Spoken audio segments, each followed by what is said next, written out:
Bismillahirrahmanirrahim. Assalamualaikum warahmatullahi wabarakatuh.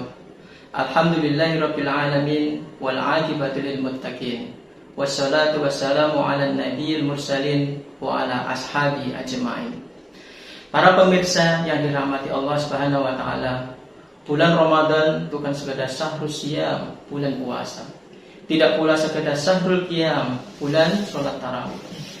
Tapi juga syahrul Quran, bulan Al-Quran. Kenapa Ramadan disebut syahrul Quran? Karena pada bulan ini diturunkannya Al-Quran. Allah Subhanahu wa taala berfirman, "Syahrul Ramadan alladzi unzila fihil Quran hudan lin-nasi wa bayyinatin minal huda wal furqan." Bulan Ramadan adalah bulan yang di dalamnya diturunkan Al-Quran sebagai petunjuk bagi manusia dan penjelasan mengenai petunjuk itu dan pembeda antara yang hak dan yang batil. Quran surat Al-Baqarah 185. Dahulu Rasulullah SAW memurojaah bacaan Al-Quran dengan malaikat Jibril di setiap Ramadan. Para salafus soleh banyak membaca dan menghatamkan Al-Quran di bulan Ramadan. Diriwayatkan bahwa Imam Syafi'i rahimahullah pernah menghatamkan Al-Quran sebanyak 60 kali dalam satu bulan Ramadan. Maka sudah semestinya kita berusaha mencontoh untuk lebih banyak membaca dan berinteraksi dengan Al-Quran di bulan yang mulia ini. Untuk lebih menyemangati pada kesempatan tausiah ini, mari kita sejenak merenungi kembali beberapa contoh teladan sahabat Nabi terdahulu dalam menggenggam Al-Quran hingga akhir hayat. Dari ribuan sahabat Nabi Shallallahu Alaihi Wasallam, hanya satu orang yang bergelar Dzun Nurain, pemilik dua cahaya. Dialah Utsman bin Affan. Beliau memeluk Islam pada usia 34 tahun berkat seruan dakwah Abu Bakar radhiyallahu anhu. Sejak mengikrarkan syahadat, Utsman mengambil peran penting sejak awal kemunculan Islam. Rasulullah pun sangat mencintainya di kalangan Quraisy. Sejak sebelum masuk Islam, ia sudah menjadi pemuda yang dihormati. Dahinya tidak pernah sekalipun ternodai dengan bersujud kepada berhala.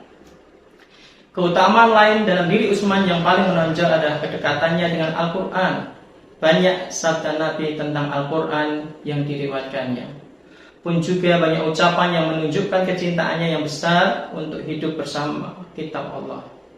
Sungguh, hati Utsman benar-benar telah terpatri dengan Al-Quran yang mulia.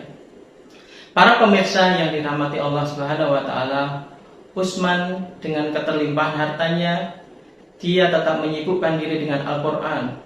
Utsman yang menjelma menjadi milioner juga menyandang gelar hafiz Al-Quran. Kamarnya hampir tidak pernah redup dari lentera Al-Quran. Ketika hal ini ditanyakan kepadanya, dia menjawab, "Innahu mubarakun ja'a bihi mubarakun." Sesungguhnya Al-Quran itu adalah berkah dan datang dengan keberkahan. Prestasi menonjol lainnya adalah jasanya dalam mengkodifikasi Al-Quran menjadi satu mushaf. Pada masa kekhalifahan Utsman, inilah Al-Quran dibukukan sebagai upaya penyatuan dan menghindari perselisihan. Sebuah ijtihad yang brilian untuk menyelamatkan umat dari keterpecahan dan keretakan. Ya, Utsman sangat dekat dengan Al-Quran. Tarikan nafasnya adalah Al-Quran. Jejak langkahnya juga dengan Al-Quran. Ia bersanding dengan Al-Quran. Maka barang siapa yang memiliki kebiasaan bersanding dengan Al-Quran, ia pun akan diwafatkan dengan kebiasaannya itu. Sebagaimana hal ini diucapkan oleh seorang mufassir yang masyhur, Ibnu Katsir, dalam kitab tafsirnya saat menafsirkan surah Ali Imran ayat 102. Annahu man na'asa ala syai' mata alaih, wa man mata ala syai'in bu'isa yaumal qiyamati 'alaiha. Barang siapa yang hidup dalam satu kebiasaan, dia akan mati di atas kebiasaannya itu. Dan barang siapa yang mati di atas kehidupan yang dia jalani, maka dia akan dibangkitkan pada hari kiamat dalam keadaan seperti itu. Para pemirsa yang dirahmati Allah Subhanahu wa taala, lantas bagaimanakah akhir kehidupan Utsman? Inilah sahabat Utsman bin Affan radhiyallahu anhu. Pada saat khalifah ketiga ini tetap menahan diri berada di dalam rumah, sementara para pengacau mengepung di rumahnya, Para sahabat mendorong Utsman untuk mengeluarkan perintah memerangi mereka yang telah mengorbankan api fitnah. Namun Utsman radhiyallahu anhu hanya berkata kepada para sahabat setelah tertidur beberapa saat, "Aku bermimpi melihat Rasulullah, Abu Bakar dan Umar. Mereka semua berkata kepadaku, 'Bersabarlah, engkau lekas berbuka puasa bersama kami.'" Utsman pun mengambil waktu sejenak untuk mempersiapkan dirinya bertemu Sang Pencipta. Utsman memilih bertemu dengan Sang Rabb dengan berpuasa, sedang dirinya tetap bersimpuh di hadapan mushaf Al-Quran. Utsman terus membaca Al-Quran dan berdoa dengan kemuliaannya. Singkat cerita, Utsman pun meninggal dunia sementara kertas mushafnya dalam keadaan lusuh karena saking sering ia membacanya.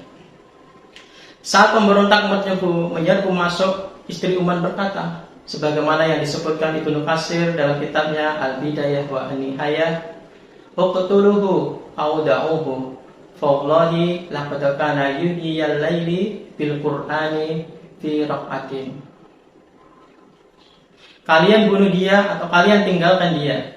Demi Allah, sungguh pria ini telah menghidupkan malamnya dengan Al-Quran dalam rakaat saja. Sungguh Utsman berada dalam kematian yang diidamkan setiap insan. Utsman sang menantu Nabi dan telah menulis takdir kematiannya bersanding dengan Al-Quran. Barakallahu fikum wallahu muwaffiq ila aqwamit thariq. Wassalamualaikum warahmatullahi wabarakatuh.